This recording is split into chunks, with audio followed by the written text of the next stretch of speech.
Ce sont des outils numériques qui dominent désormais notre quotidien. Smartphones, tablettes et ordinateurs portables, toutes les générations en raffolent. Enseignante de langue, Sœur Florine a compris leur importance. Certains vendent des parfums, d'autres vendent de la nourriture. Mais moi, en tant qu'enseignante, je peux aussi vendre mes services d'enseignante. J'enseigne les langues et il y a le Cameroun est bilingue, mais pas les Camerounais. Cette enseignante qui participe à un atelier de formation sur le marketing digital organisé lors de la foire d'orientation et de formation aux métiers d'avenir a créé des pages Facebook et WhatsApp Business.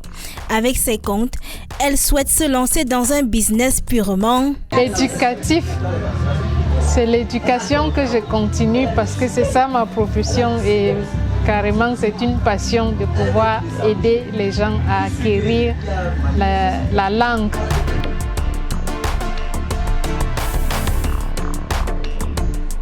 Mettre ses compétences au service des autres, c'est également l'ambition qu'affiche cette jeune femme de 35 ans.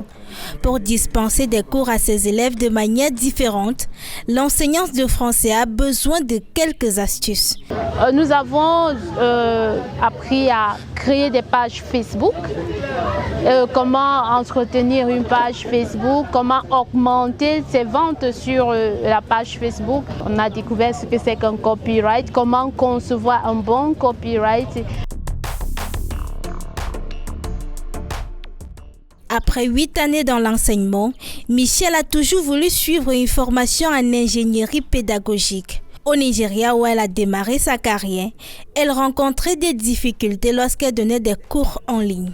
Il faudrait apprendre aux personnes à apprendre le français de la meilleure des manières possibles. Il ne suffit pas d'entrer dans une salle de cours et de donner cours comme si c'était le français langue maternelle, comme nous l'avons appris. Nous utilisons le tableau numérique et tout ça, il faudrait s'arrimer au numérique. Si tu ne sais pas le faire, ça pose problème, il y a un blocage. Des ateliers sur le numérique rassemblent chaque jour des dizaines de participants. Les formateurs ont pour objectif de leur montrer comment se faire de l'argent de manière professionnelle avec un appareil et ils leur parlaient également du phénomène des influenceurs très répandu aujourd'hui.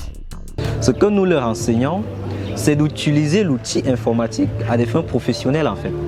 C'est vrai, d'autant diront qu'être influenceur, c'est une profession de nos jours. Bon, ça va de soi, ils réunissent des communautés de 1000 personnes. Oui, c'est ce que j'allais dire, ils se font de l'argent à travers des publicités qu'ils offrent. C'est une très bonne chose. Un influenceur ne répond pas aux besoins. L'influenceur fait du bruit, d'accord? Mais eux, on leur demande de créer un service qui va permettre de résoudre un problème spécifique dans la société. Et ceci va permettre à ce que beaucoup parmi eux créent des emplois pour d'autres Camerounais.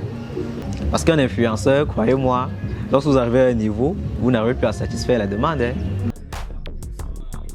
Que ce soit dans le domaine de la gastronomie, de l'économie, des transports ou d'autres encore, aucun secteur ne résiste aux bénéfices des outils numériques. La start-up du groupe Ngedi, spécialisée dans l'ingénierie, met en place des solutions informatiques innovantes comme transformer la monnaie courante en monnaie électronique et propose également des solutions dans le contrôle parental entre autres. Réguler ce secteur est un élément important dans la responsabilité. Il ne faudrait pas y aller parce qu'on a vu que M. X a acheté un véhicule en faisant quelques spots, quelques petits teasings. Et je vais uniquement aussi copier dans ce domaine-là. Moi, je suis dans un domaine où je propose des services et je me sers du numérique pour toucher une communauté assez grande. Pour pouvoir toucher dans le domaine de l'éducation, la start-up propose des contenus de formation. Dans le domaine de l'ingénierie fiduciaire, on propose des formations pour renforcer les compétences de ceux qui manipulent les espèces. Fofoma est une foi qui encourage l'orientation, la formation et l'entrepreneuriat des jeunes. À sa 4e édition, les organisateurs de la foi ont fait du numérique leur principal point d'ancrage. nous avons ensemble défini comme prétexte de la 4e édition enjeux et obstacles de l'écosystème entrepreneurial jeune au Cameroun à l'ère du numérique. C'est en fait pour rester dans la logique des grandes problématiques qui concernent le pays tout entier aujourd'hui.